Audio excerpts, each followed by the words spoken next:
कहानी की शुरुआत में हमें एक सैफ गांव को दिखाया जाता है जो वो बहुत ही मजे तरह के खाने बनाया करता था। हम देख पाते हैं उसका एक छोटा सा रेस्टोरेंट होता है, मगर वो उसे साफ रखता है और अपने प्रोफेशन से भी बहुत प्यार करता है। लेकिन पास्ट में उसके साथ जो हुआ था वो बहुत ही बुरा था। उसके फादर ने उसे सिर्फ शेफ के पास छोड़ दिया कि वो कुकिंग को सीख सके। गाँव ने यह डिसाइड कर लिया कि एक दिन वो एक बहुत बड़ा कुकिंग बनेगा और वो हर चीज को हासिल कर सकेगा जो वो अपने बचपन में नहीं कर सका। गाँव का फादर एक बहुत ही अच्छा शेफ थे और अब तक तो वो बहुत ही कमाल के शेफ बन चुके थे, यानी मास्टर शेफ। लेकिन उनका बेटा ही यानी गाँव उनसे बहुत नफरत करता था क्योंकि उसने अपनी चाइल्डहुड अपने फादर के बगैर ही गुजारा था। वो उन्हें मिस भी किया करता था, लेकिन इससे उसके फादर को कुछ फर्क ही नहीं पड़ता था। दूसरी तरफ गाँव के फादर यानी मास्टर शेफ भी इस बात से खुश थे कि लोगों को और दुनिया को नहीं पता कि इनका बेटा भी है। अब यहाँ से सीन को काटकर हम एक और फेमस हैंडसम शेफ को देखते हैं। देखने को मिलता है कि वो बहुत ही रिच और रॉयल्स फैमिली के लिए खाना बनाया करता था। इस हैंडसम शेफ का नाम पोल होता है। पोल का एक सपना था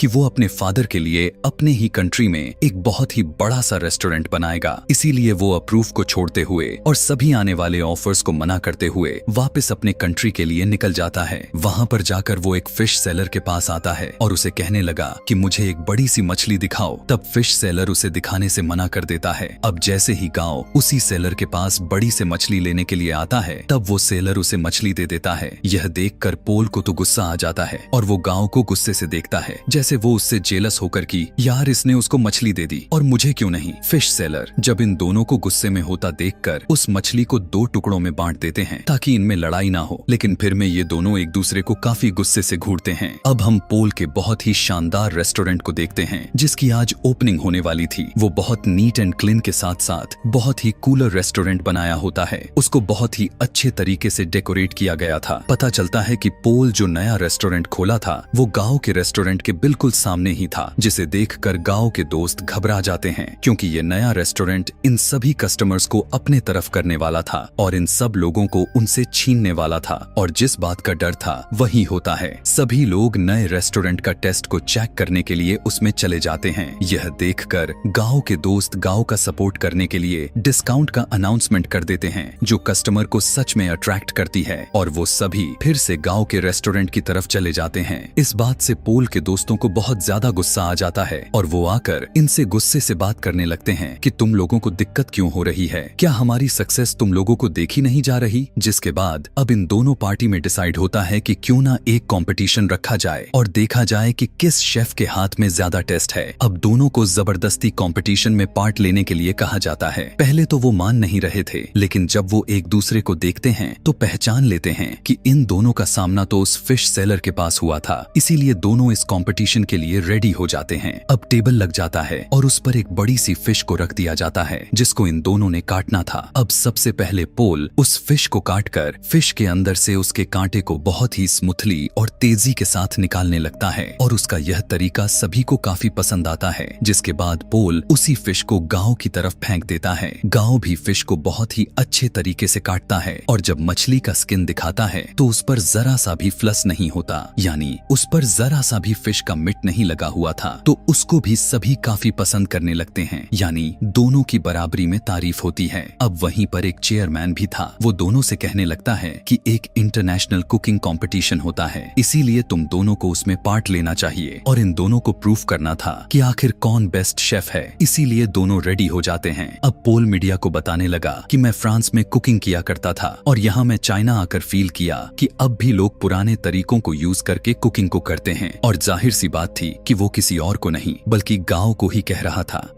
यह देखने के बाद गांव को अंदर ही अंदर बहुत गुस्सा आता है। अब वहां पर सभी को पता चलता है कि पहले से इनका एक कंपटीशन होगा। अगर ये लोग उसे जीत जाते हैं तब ये लोग फाइनल तक पहुंच सकेंगे और साथ ही साथ बहुत ही बड़े मास्टर शेफ से मिलने का भी चांस मिलेगा। और ये मास्टर शेफ कोई और नहीं बल्कि गांव के ही फादर थे। कुछ समय के बाद गांव के रेस्टोरेंट में पोल की दोस्त आती है और गांव और उसके सभी दोस्तों को रेस्टोरेंट आने को कहती है कि आज की खाना आप हमारी तरफ खाएं। अब दोनों यानी गांव और उसकी दोस्त रेस्टोरेंट तो जाते हैं, लेकिन इनको खाना पोल नहीं बल्कि वही दोस्त सर्व करती है। देखने में वो खाना फ्राइड एग और एक क्लैंट पोट की तरह ही लग रहा था, लेकिन उसका टेस्ट एकदम अलग था। तब ये देखकर गांव को लगता है कि यहाँ तो सच में पोल का काम बहुत ही एडवांस है। इसीलिए वो सीधा किचन में जाता है और पोल से कहता है कि तुम अपना खाना अच्छा दिखाकर क्या साबित करना चाहते हो, यही कि तुम बहुत अच्छे कुक हो। लेकिन पोल चुप रहता है और उसे मीट पकाने को कहता है कि चलो देखते हैं कि आखिर कौन अच्छा मीट को पका सकता है। उसकी चैलेंज को गांव खुशी खुशी से एक्सेप्ट कर लेता है। अब गांव बहुत ही अच्छे तरीके से उस मीट को पकाता है और वो बहुत ही टेस्टी लग रहा था। अब पोल उससे कहता है कि मैं तुम्हें सेम रेसिपी के साथ डिश बनाकर दिखाता हूँ। पोल शुरू करते ही उसका यह डिश बहुत ही कम समय में बनकर तैयार हो गया। जब गांव उसको टेस्ट करता है तो उसके डिश में और अपने डिश में कोई फर्क नहीं नजर आ रहा था। तब वो समझ जाता है कि सच में इसके पकाने का तरीका बहुत ही एडवांस है। वो उदासी के साथ वहाँ से चला जाता है। रात में फोन पर उससे उसका दोस्त कहता है कि तुम्हें तुम्हारे फादर बुला रहे हैं। गांव फौरन अपने फादर के पास जाता है और कहता है कि अब आपने मुझे क्यों बुलाया, जबकि यह बात आप मानते ही नहीं हैं कि मैं आपका बेटा हूँ। तब मास्टर उसे कहते हैं कि मैंने ऐसा इसलिए किया ताकि दुनिया यह न कहे कि तुम मेरे बेटे हो, तुम इंटरनेशनल कंपटीशन तक पहुँच सको और मैं भी यही चाहता हूँ, तुम इस काम को खुद करो। तब गांव कहता है कि वैसे भी मुझे आपकी सपोर्ट की जरूरत नहीं, जब मुझे आपकी जरूरत थी तब आप मेरे पास नहीं थे। खैर, मैं यह साबित करके दिखाऊंगा कि मैं वो सब हासिल कर सकता हूँ जिसकी वजह से आपने मुझे छोड़ा था। अब गांव यहाँ से चला जाता है क्योंकि उसे अपने डैड के किसी बातों पर विश्वास नहीं था। अब अगले दिन इंटरनेशनल कुकिंग का कंपटीशन होता है। सब सारी तैयारियां हो चुकी थीं। कॉम्पिटेंस यानी पोल और गांव भी रेडी थे। समय को शुरू कर दिया जाता है। देखने को मिलता है कि पोल की कोई स्पेशल डिश होती है और गांव की चिकन डिश देखते हैं कि ये दोनों बहुत ही मेहनत से अपनी डिशेस को तैयार करते हैं। पोल तो टाइम से पहले ही अपनी डिश को तैयार कर लेता है, लेकिन उसके बाद गांव की भी शानदार डिश रेडी हो जाती है और उसने भी दिए गए टाइम पर अपने टास्क को पूरा कर चुका था, जिसे देखकर जज के साथ वहां के लोग भी बहुत खुश होते हैं और अब उनके डिशेस को टेस्ट किया जाता है। लेकिन दोनों के सेम पॉइंट्स ही मिलते हैं क्योंकि जजेस को उनके खाने में इतना ज्यादा डिफरेंस नहीं लग रहा था, यानी दोनों के डिशेस बहुत ही अच्छी थीं। तभी स्टेज पर एक अकेला जज आता है और इस कंफ्यूजन को क्लियर करने के लिए कहने लगता है कि दोनों के टेस्ट बहुत ही अच्छे थे, लेकिन मुझे टाइम मैनेजमेंट पोल की बहुत ज्यादा पसंद आई, इसीलिए इस कंपटीशन को पोल ने जीता है। पोल यहाँ पर बहुत ही ज्यादा खुश हो जाता है। अब क्योंकि गांव इस कंपटीशन को हार चुका था तो वो बहुत ज्यादा उदास हो जाने की वजह से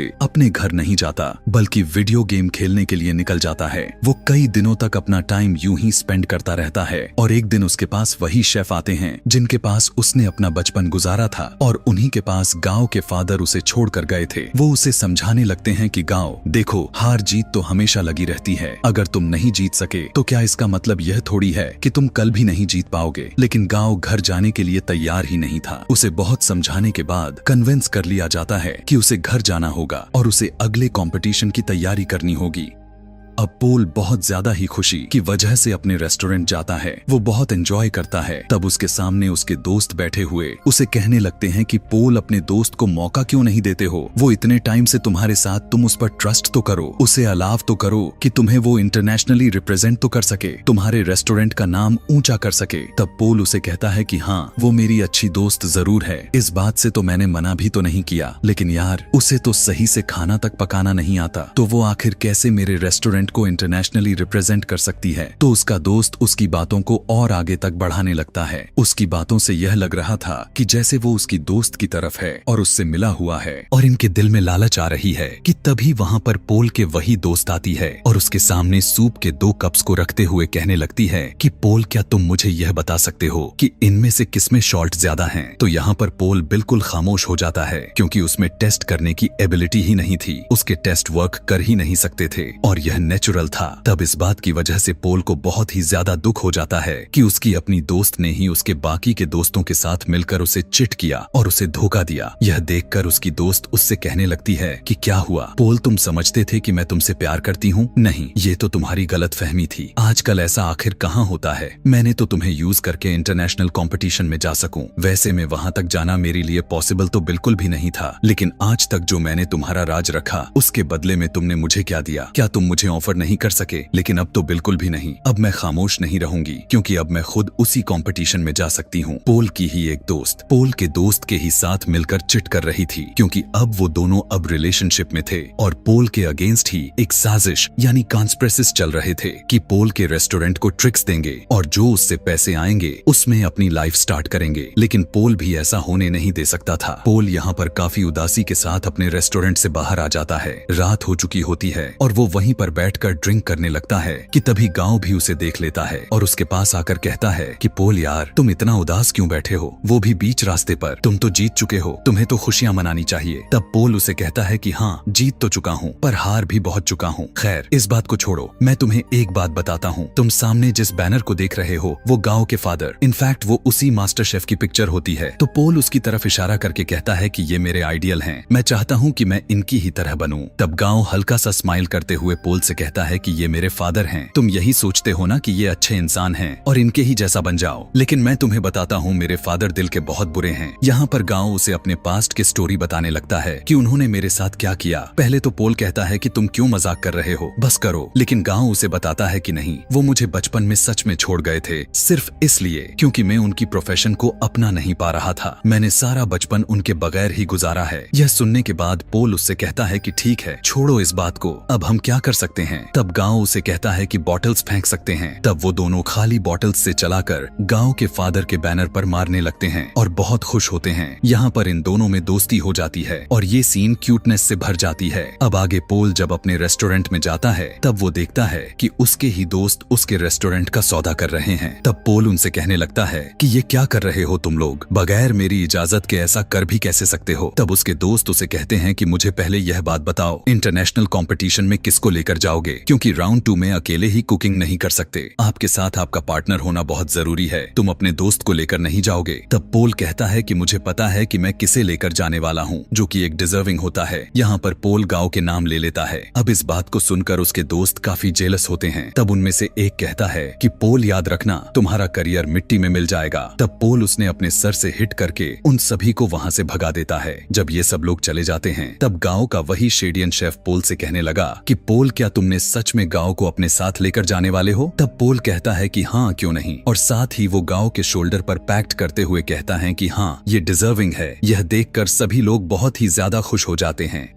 अब यहाँ पर कंपटीशन की तैयारियां शुरू हो जाते हैं। दोनों ये डिसीजन ले लेते हैं कि पोल गांव को अपना नए नए तरीके सिखाएगा, जबकि गांव पोल जो अपने पुराने तरीके सिखाएगा। जिस तरह से वो कुकिंग करता है, गांव पोल से कहता है कि तुम परेशान मत होना, अगर तुम्हारे टेस्ट वर्क काम नहीं करते तो मैं तुम्हारी टेस्ट को वापस लाने में मदद करूंगा। अब दोनों में काफी अच्छी दोस्ती के साथ साथ दोनों एक दूसरे को अपने नए नए तरीके साझेदारी करने लग गए थे। ये रोज खाना बनाने के प्रैक्टिस करते और साथ साथ सिंगिंग, डांस, बातें करते करते इनकी दोस्ती और भी गहरी होती जा रही थी। अब वो दिन भी आ गया था जहां पर इंटरनेशनल कंपटीशन का राउंड 2 होने वाला था। हम देखते हैं कि ये दोनों अपनी डिश को काफी मेहनत लगन के साथ बनाना शुरू कर देते हैं और कम ही समय में बहुत ही अच्छी स्वीट्स को तैयार कर लेते हैं। टेस्ट करने पर जजेस को इतना ज्यादा पसंद आती है कि वो कहने लगते हैं कि हम लोगों ने आज तक ऐसा डिश नहीं खाई, और इस राउंड को ये दोनों विन यानी जीत जाते हैं। अब क्योंकि इनका लास्ट राउंड यानी राउंड 3 भी जल्द होने वाला था, पता चलता है कि इनका कंपटीशन उसी मास्टर शेफ यानी गांव के फादर से होने वाला था। तब पोल यहाँ पर गांव से कहने लगता है कि मुझे लगता है तुम इस कंपटीशन को जीत सकते हो, इसीलिए तुम चले जाना। तब गांव पोल से कहता है कि तुम तो बहुत अच्छे शेफ हो,